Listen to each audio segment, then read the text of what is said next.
name's Spike Gildea, and I'm in the basement at Allen Hall. Brazil. Northern Brazil, Belém, and Macapá in particular. They're the two cities, one on the north bank and the other on the south bank of the Amazon. And I love the feeling of never being cold, and I don't mind sweat. You know, it's like I sweat, therefore I am. And I love being surrounded by people who the sense I get there is that there's not a lot of value that the culture places on hiding how you feel about things. So you don't spend a lot of your time trying to figure out, well, now, did I just piss that guy off? Or is this, it's right out there in the open, and you get to choose how you want to engage with it. But, if someone likes you, they're going to come up and give you a big hug, and you meet someone for the first time, and unless you do something really gauche, you're already going to get a kiss on both cheeks. And I like that. I really enjoyed being there. And there's a special energy. I mean, it is so hot, and the life around you is just exploding everywhere. I mean, there's bugs, there's all these different shades of green, and everything's happening at once, and it seems like that energy feeds into the people. And it keeps going even after the sun goes down. I mean, the nightlife is pretty active as well. So I like everything about it. There's a dish called caldeirada. There's a particular fish that grows only where the Amazon kind of meets the oceans, called pescada amarela, the yellowfish. And it's wonderful. It's kind of like a freshwater halibut or an estuary halibut or something. And they put it in this soup that's made. Required's a tough word. I grew up in a redneck community where requirements were things that you did your best to avoid. I would say, though, people that don't do it are missing out.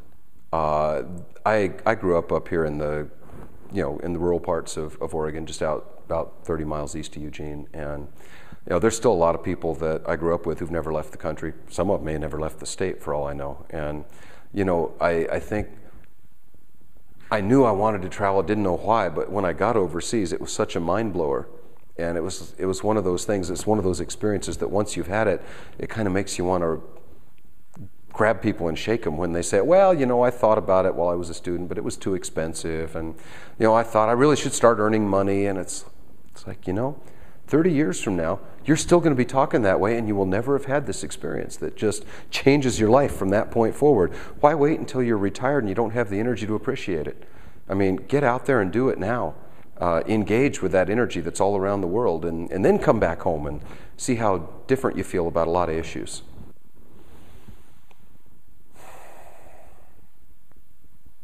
Well, for love, hot music and hot food. I everywhere I go, I carry a guitar, and everywhere I go, I always ask people, how did you make that, whenever I find something I like? And I've never been disappointed in either one. There's always something cool happening.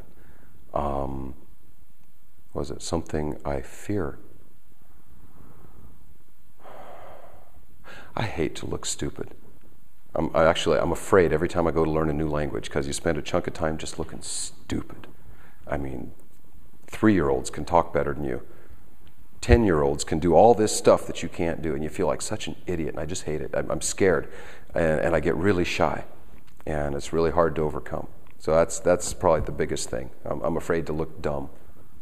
What have I lost?